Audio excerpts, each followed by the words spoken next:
Welcome. Let's get into it.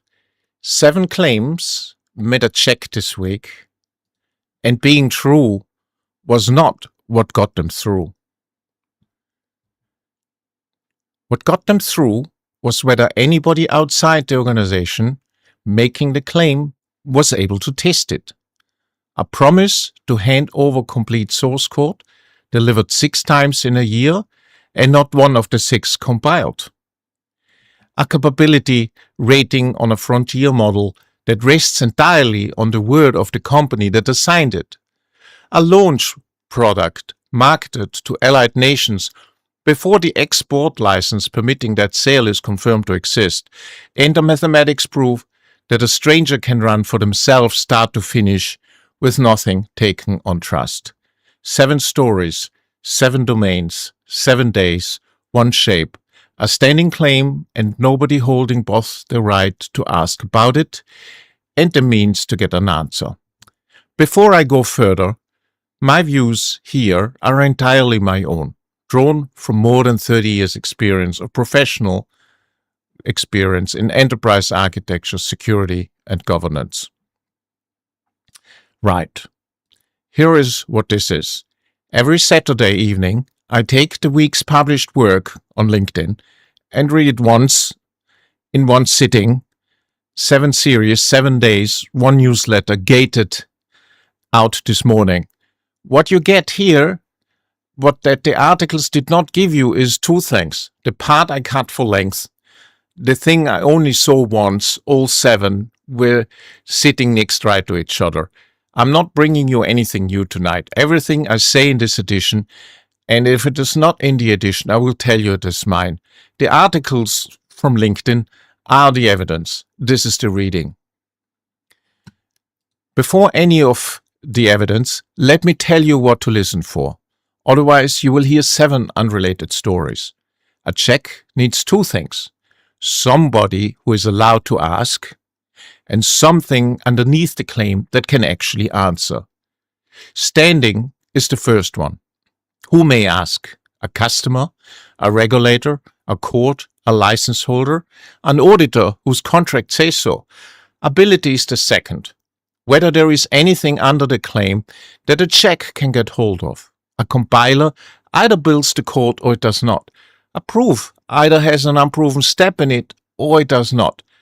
You need both. One without the other gets you nothing. A regulator with every power in the world and no way to see inside the system has standing and no ability.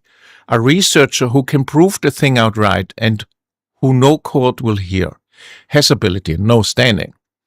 Both of those turn up tonight, and neither produced an answer. Take either half away and something strange happens. The claim does not become false.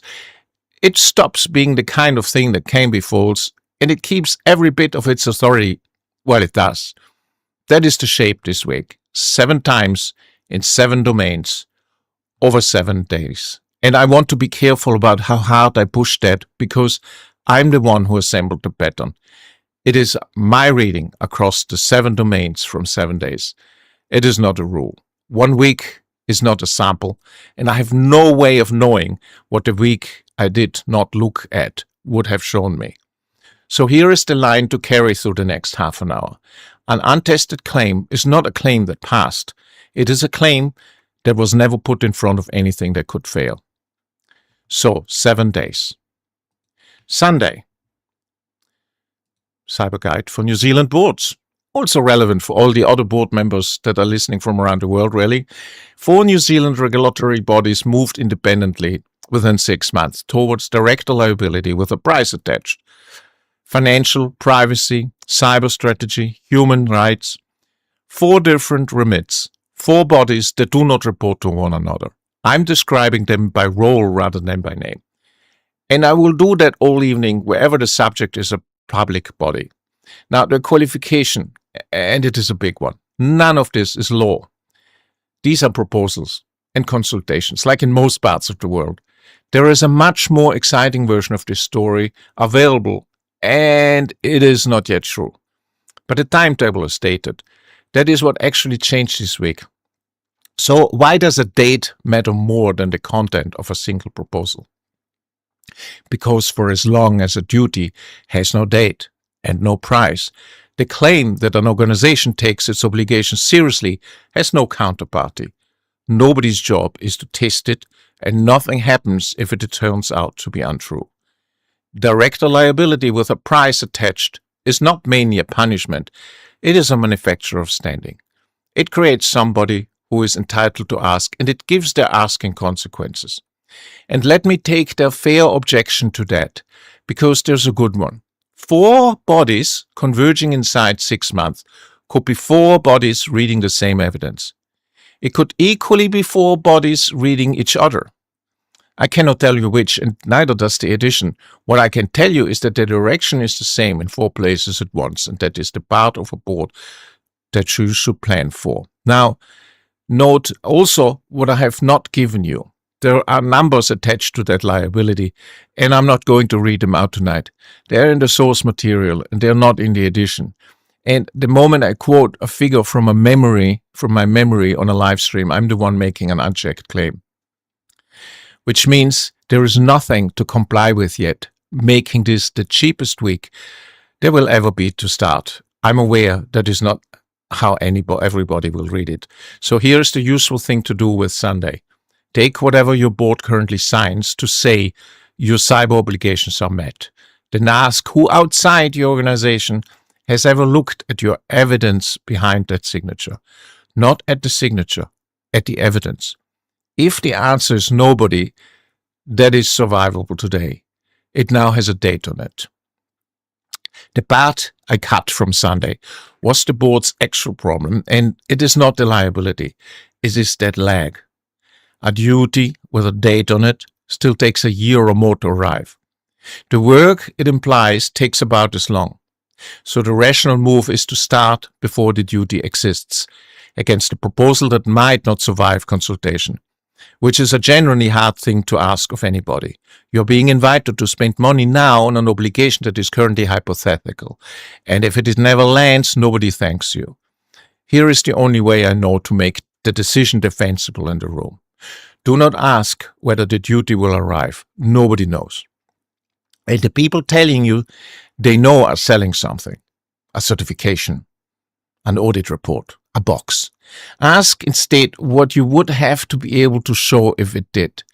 If the answer is a document somebody would have to write from scratch under time pressure, with the regulator already asking, then that is the work and you should start it now, while it is cheap. If the answer is something you could produce this afternoon out of systems you already run, then you're already compliant with a rule that does not exist yet, and you can stop reading the consultation papers. So, Monday, Space AI Monday. A New Zealand-founded launch company, Rocket Labs, has packaged a proven capability into exportable product and marketed to allied nations. Before the export license permitting that sale is confirmed to exist, the product is a spaceport in a shipping container. I want to be clear that I have not embellished that in any way. It is a spaceport and it is in a shipping container. The order of events is the entire story here. So let me take it in pieces. The capability is proven. That part is not in dispute, and it was proven here. The marketing has happened. That is not in dispute either. The license is the part I cannot settle for you. What is reported is that the license permitting the sale is not confirmed to exist. Reported and not resolved. I'm not going to upgrade an open question into a finding tonight or any other night, and the reason I'm still putting it in front of you is the sequence rather than the outcome. A check that exists to sit in front of a decision does no work at all once it sits behind it. If that license turned up next month and says, yes, the product, the spaceport in the box, was still marketed into a world where nobody outside the company could know whether it was lawfully sellable, the yes would be a relief. It would not be a check. Now, the strongest arguments against my own position, because there is one, this is not weak. Export licenses are slow, and they're meant to be. Plenty of legitimate products are shown to a market before the paperwork clears because you cannot justify the cost of the paperwork until you know there is a market. That is ordinary commercial sequencing, and it is not evidence of anything. I accept that. My point is narrower. It is not that the sequence is improper. It is that between the marketing and the license, the only party who holds whether the claim holds is the party making it. However ordinary that is, it is the same shape as the other 6, proven here and in our ships from elsewhere.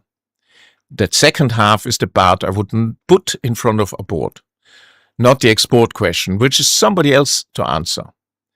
Their capability was demonstrated in one jurisdiction. The product is a container that goes anywhere and launches rockets. To the party with the ability to check, it may end up being nobody in particular. That last sentence is my inference, and I'm flagging it as one. The edition does not say it. Tuesday, January 2026. 2 claims were made about the same frontier model. In the same week. One of them you can check, the other one you cannot. The one you can check is the mathematics. Saturday has that in detail, and I will hold the detail on the mathematical check until then. The one you cannot is a capability tier. The model was rated critical for cyber capabilities, and that rating rests on the company's own words. I'm not telling you the rating is wrong. I have no way of knowing whether it is wrong. That is precisely the observation. And then the detail that made me stop. The safety evaluation itself ran inside a contractor's unverified boundary. So the assurance that the boundary holds was produced by a process running inside the boundary, which does test something. It does not test that. Now, why this is a procurement problem rather than an artificial problem? Every one of you buys assurance from someone. A penetration test, an audit report, a model evaluation. And in almost every case, what you receive is a document produced inside that supplier's own perimeters, describing that perimeter. The document is usually accurate. That is not the issue. The issue is that it inherits every assumption of the place it was made in, and not one of those assumptions listed on it. And before somebody says it, yes, you cannot verify everything yourself. Of course you cannot. If you reproduced every assurance you buy, you would never buy anything. So I'm not asking you to verify it. I'm asking you to know which assumption you have inherited. Those are very different jobs, and only one of them is expensive. So the question for Tuesday is short. Take your most important assurance document, then name the thing it did not have to survive. If nothing comes to mind, you're holding a claim rather than a check. Wednesday, History of Linux. You already know how I feel about Wednesdays. It's my favorite day of the week. A license promise means whatever a court will enforce, and this week a court is deciding what one of them means. Here is the fact, and it is one of the cleanest ones in the whole edition. One vendor, TV producer, delivered a complete source code for the TV's programs 6 times over a year as the license required. None of them compiled, none of the 6. 6 deliveries, 6 results. Now notice what settled that question. Not an expert, not a regulator, not an opinion, and not a negotiation. A compiler. The check is one command.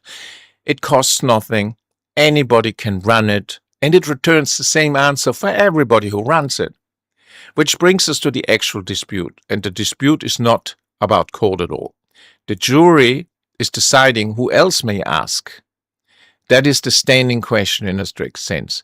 The license makes a promise, GPL that is. The question in front of the court is whether somebody who received the product rather than somebody who wrote the software is entitled to hold anybody to that promise.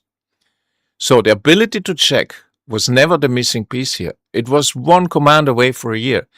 What was missing was somebody with the right to insist on the answer. And that is worth carrying into every supplier relationship you have. You may well have the technical means to verify what the vendor has told you. Go and look at whether your contract gives you the right to, and at what is supposed to happen when to use it. A test you're not permitted to run is not a control. I said a test you're not permitted to run is not a control. Let me make that practical, because it is one of those things from Wednesday you can act on without waiting for a court. Go and look at your 3 largest supplier contracts. Not all of them. 3. For each one, find a clause that says what you're allowed to verify. Then ask 3 questions of it. What am I entitled to see? In what time frame? And what happens if I ask and the answer does not come? Most contracts I have read in 30 years answer the first question generously, and the third one not at all. An audit right with no remedy attached is a request. It reads like standing on the page, and it behaves like a favor in practice. And the tell is always the same. If nobody in your organization has ever exercised the clause, you do not know whether it works. You have a control that has never been tested, written into a contract, to govern a claim that has never been tested. Which is Wednesday's story happening inside your own final filing cabinet. Thursday, EA in the agentic age. A measurement of production cloud activity found that 91% of the identities authenticating are machines, not people. And most of them are busiest outside business hours, which is either a workforce with an exceptional attitude to overtime, or it is not a workforce at all. Now, before I use that number, let me say what it is. It is a measurement of production cloud activity, not a survey, not a projection. Somebody counted who was actually authenticating, which is why I'm willing to lean on it at all. What I do not have is whose estate it was measured on. So treat 91 as an order of magnitude rather than as yours. So it is 80, possibly in yours and your estate. Nothing I'm about to say changes really. 91%. So on the numbers, the human user is now the exception inside your own estate. And every process you build around the human user is a process built for that exception. The access review is the one I want to sit on, because almost every organization I know of runs one. Quarterly, annually, it does not matter. And the access review asks a person's questions. Does this individual still work here? Has this individual changed role? Does this individual still need this? Will this individual please confirm? Every one of those is a good question. Not one of them can be asked of 91% of the population. Now, the story is different from the other 6, and I want to be honest about how. The check runs. If it happens on schedule, somebody signs it off, and the sign-off is genuine. So the standing is there. The ability is there. What is wrong is the question, which is a third failure mode. And maybe the most common one in the room tonight. A control that runs, that passes, and that has spent years asking about the population that quietly stopped being the population. So the thing to do on Monday is a count rather than a project. Ask for the ratio. Non-human identities against human ones in production. Then ask what your review process does with the larger number. I called that a third failure mode, a control that runs, that passes, that has spent years asking about a population that quietly stopped being the population. It is worth knowing how to spot the others, because once you have the shape, you will find it everywhere. 3 questions, and they take about a minute each to answer. First, when was this control designed? Not last reviewed, designed. If the answer is more than 4 years ago, the world it was built on has moved on. Second, what does it assume about who or what it is asking about? Write that assumption down as a sentence. Controls almost never state their assumptions, which is exactly why they outlive them. Third, is that sentence still true? The access review fails the third question, passes the first 2 beautifully, which is why nobody catches it. It is well run. It is well evidenced. It is answering a question about employees in an estate where employees are now the minority. And here is the uncomfortable part. A control that fails this test still produces a clean report, and that is not a malfunction. It is the control doing precisely what it was designed to do, to a population that is no longer there. Friday, lethal by design. This one is different, and it's the last episode of the series, because here the check was written down first. The series set 5 conditions, 5 things that would show the accountability gap for autonomous weapons closing, a binding treaty, a control standard somebody could actually check against, real oversight, judicial review, and 1 accountability record, a single case anywhere in which somebody answered for a little error. 5 conditions, not 1 is met. I want to be careful about what that does and does not tell you. It is not a prediction. None of the 5 is impossible. The test was written so that it could be passed. And it is a good test for exactly 1 reason. It was set in advance, and it was set by somebody who did not control the outcome. That is the difference between a test and a report. A test can fail. A report about oneself very rarely does. Now, the objection, and it is a serious one. Whoever writes the 5 conditions controls the result. Set them high enough and nothing will ever meet them. So a note out of 5 can be a finding about the world, or it can be a finding about the person who wrote the list. There is only 1 defense against that, and the series took it. The conditions were published in advance, and they're specific enough that somebody else can check each one, and they can be argued with individually. If you think 1 of the 5 is unreasonable, you can say which and why, and the argument is then about that condition rather than about the score. A test that can be disputed item by item is doing its job. A single number that cannot be taken apart is not. Now, the general principle, because this is the part that belongs to you, if you want to know whether something is improving, write down beforehand what improvement you would like. Be specific enough that a stranger could check it, then publish the list before you know the answer. Note out of 5 is a hard number to publish. It is also the only reason the number means anything. I'm not going to argue the underlying policy here. That is not mine to argue. The methodology is what I'm putting in front of you, and the methodology is the transferable part. Saturday, Project Vera, and this is the featured briefing because it is where the whole week gets tested directly. 2 things happened in the same week.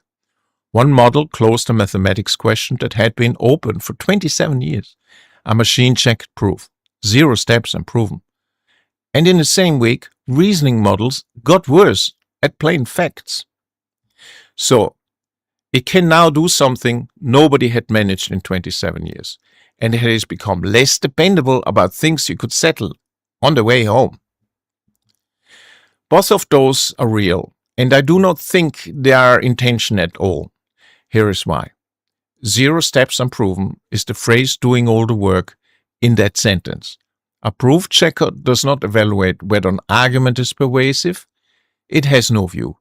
It goes step by step, and it refuses everything that does not follow. Which makes it the purest example of the thing I have been describing all evening. It is a check a stranger can run. It does not care who is asking, and its answer doesn't depend on anybody's confidence, including the confidence of whoever produced the proof or the system. A benchmark score is not that. A benchmark score is a number produced by the party with the greatest interest in the number. So, proof beats confidence when the domain allows it. And I want to sit on that qualification because it is not a hitch, it is an actual boundary. Mathematics allows it. Formal verification allows it. Whether a control is effective, whether a vendor is trustworthy, whether a model is safe to deploy in your business, those do not have proof checkers, and pretending otherwise would be its own version of failure I have described all night. So the honest version is narrower than that slogan. Where a domain lets you replace confidence with proof, take it every single time. Where it does not, the next best thing is a check that somebody outside you can run and repeat and get the same answer. So, 7 domains. You have the evidence now, so let me give you the thing I did not see until all 7 were sitting on one page. And I rate them one after another. Look at which checks actually settled something this week. A compiler, a proof checker, a count who is really logging into your estate. 3 of the 7. And all 3 are cheap. Not one needed a treaty, a regulator, a change in law, or anybody's permission. 2 of them are a single command. Now look at the 4 that are unsettled. A liability regime still on paper, an export license that may or may not exist, an assurance produced inside the boundary it was assuring, and an accountability gap sitting at 0 out of 5. Every one of those is waiting on somebody's permission. A parliament, a licensing authority, a contract term, a treaty. So a compiler settled in one command what a treaty has not settled in years. I'm not going to pretend that is a fair comparison. It is simply the one the week handed me. And the useful version of that for Monday. The cheap checks are not leftovers. On this week's evidence, the cheap ones are what produced answers, and the expensive ones produced timetables. And I should say what is wrong with that reading, because there is something wrong with it. The cheap checks always answer small questions. Does this code compile? Does this proof hold? How many of these identities are people? The expensive ones are attached to the questions that actually matter, which is why they're expensive and slow. So I'm not telling you a compiler is more important than a treaty. It plainly is not. What I'm telling you is that the small answerable questions were sitting there, answerable for a year, and nobody ran them either. So I would go and find out which of your own claims can be settled by a count, a command or a compile. Those are the ones where nothing except habit is stopping you. One more thing about the pattern, and this is the thing I would want set back to me. I picked these 7, not a sampling frame. Me on a Saturday, a week ago, reading the week I chose the stories for. So there is a weird version of tonight where the shape is real and the world is genuine arranged this way. And there is a version where I have a good lens and I went looking through it. I cannot separate those 2 from inside 1 week. Neither can you from the outside. What I can do is tell you what would change my mind and then let you hold me to it. If a month of these goes by and the checks that settle things keep going, the cheap ones, that is the pattern. If it stops being true in 3 weeks and I quietly stop mentioning it, that's the lens. I'm saying that on air deliberately because a claim about claims that nobody can test is precisely the thing I've spent half an hour objecting to. So, next week. And I'm going to break my own rule for about 2 minutes. So I will tell you I'm doing it. Everything up to this point came from the edition that went out this morning. What follows comes from next week's article. They're written. They're not published. If that distinction matters to you, and it should, this is the part where I'm ahead of your own evidence. They're published on LinkedIn, and YouTube follows 5 weeks later. 7 days again. The same test 7 more times. Sunday is the one I think lands hardest. New research across this region ties the decision to pay a ransom to an attack to a backup nobody has actually tested. 34% of victims in this region paid. Of the ones who paid, 36%, about a third, got nothing back. Their data, their insurance, their credibility. Sit with that shape of that rather than the number. A backup is a standing claim. It says recovery is possible. Nobody tests it usually because testing it properly is expensive and disruptive and nothing bad has happened yet. And then the test arrives anyway, unscheduled, run by somebody who does not work for you. Which is one way to find out. The only part with both the standing and the means to test your recovery claim was the attacker. Monday is the counterexample, and I want it in the same week on purpose. An intelligence service publicly named a foreign research institute over an attempt to place ground stations hardware on New Zealand soil. That is a check with both halves working. Somebody entitled to ask something they could actually get hold of, and unusually a willingness to say so in public where the rest of us can see it. Tuesday is an ownership claim meeting a price. A payment company paid more than $7 billion for the switch that decides which model answers each call.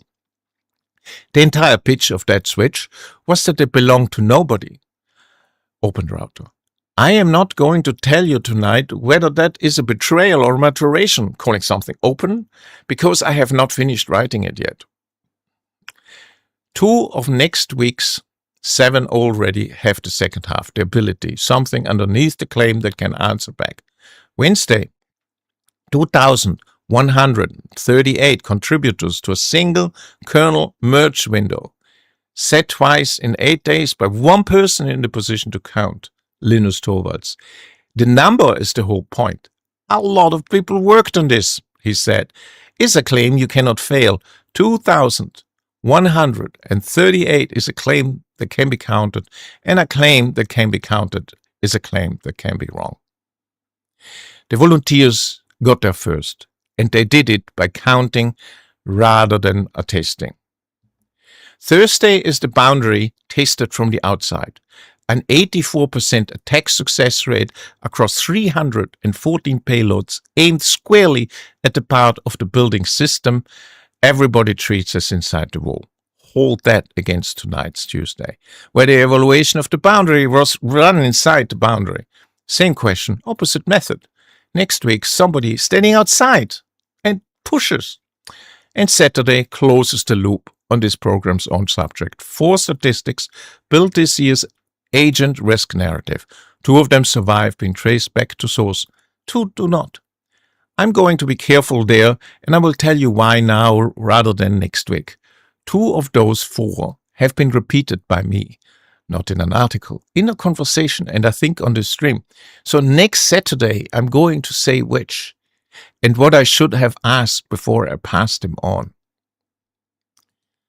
And then the commitment, which is one thing rather than 4, because I would rather keep 1 than announce a list and not keep any of them. Of tonight's 7, exactly 1 has a date on it, the liability timetable from Sunday.